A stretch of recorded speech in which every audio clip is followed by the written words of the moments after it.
Selamat pagi, salam sahabat. Hari ini, Kamis 27 November tahun 2025. Kita bersama akan merenungkan firman Tuhan dari Ulangan 12 ayat 15 sampai 28. Ulangan pasal 12 ayat 15 sampai 28.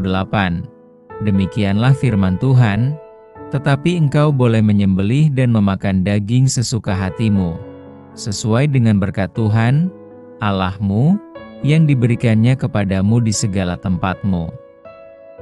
Orang najis ataupun orang tahir boleh memakannya, seperti juga daging kijang atau daging rusa, hanya darahnya janganlah kau makan, tetapi harus kau curahkan ke bumi seperti air.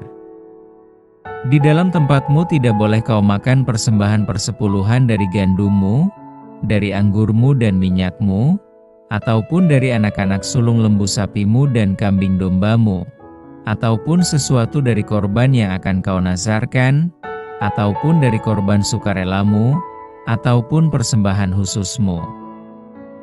Tetapi di hadapan Tuhan, Allahmu, haruslah engkau memakannya, di tempat yang akan dipilih Tuhan, Allahmu, engkau ini, anakmu laki-laki dan anakmu perempuan, hambamu laki-laki dan hambamu perempuan, dan orang Lewi yang di dalam tempatmu, dan haruslah engkau bersukaria di hadapan Tuhan, Allahmu, karena segala usahamu.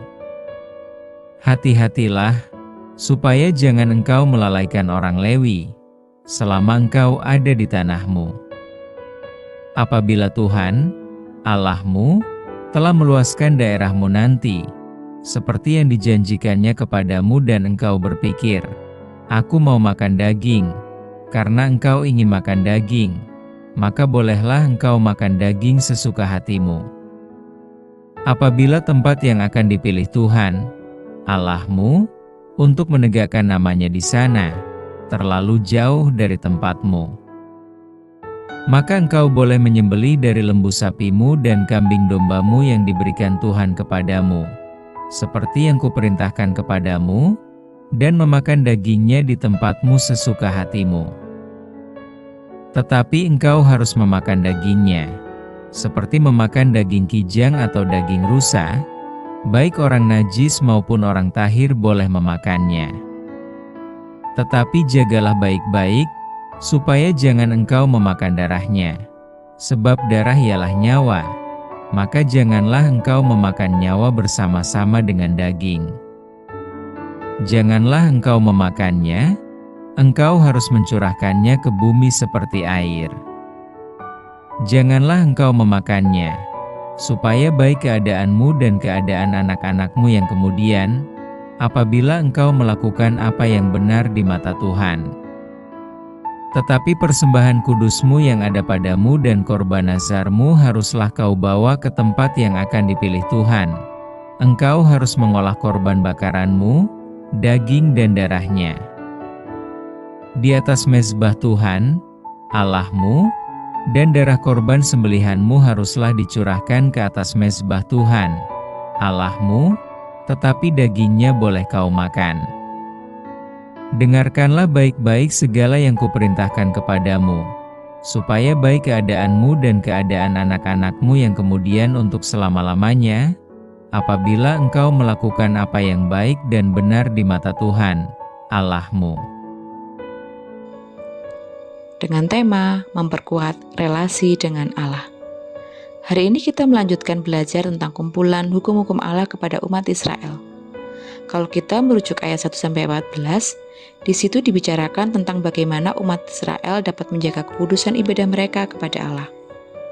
Dalam bagian hari ini dikatakan, umat Israel boleh menyembelih dan memakan daging dengan bebas di segala kota mereka, asal itu bukan bagian korban persembahan di ayat 15. Mereka tidak boleh makan sendiri segala persembahan gandum, anggur, minyak maupun lembu, kambing domba korban, tapi harus di hadapan Tuhan di tempat yang Tuhan tentukan, secara komunal, bersama seluruh keluarga, hamba-hamba, dan orang Lewi di kota mereka, ayat 17-18.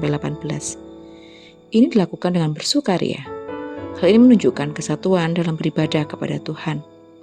Ketetapan dan peraturan Allah merupakan syarat mutlak sebagai satu-satunya jalan untuk mendekatkan diri mereka kepada Allah.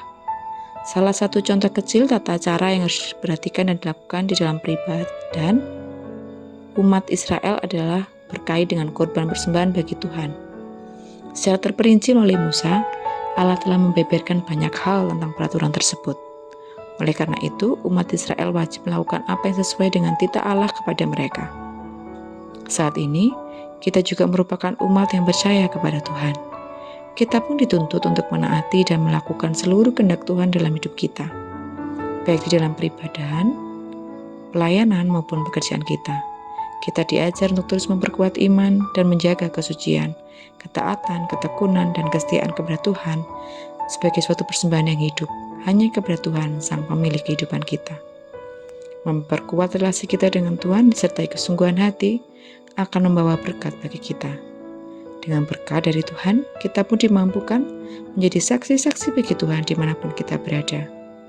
Oleh karena itu, mintalah kekuatan dari Tuhan, sehingga kita pun dimampukan untuk tetap setia menjalani hidup sesuai dengan kehendak Tuhan.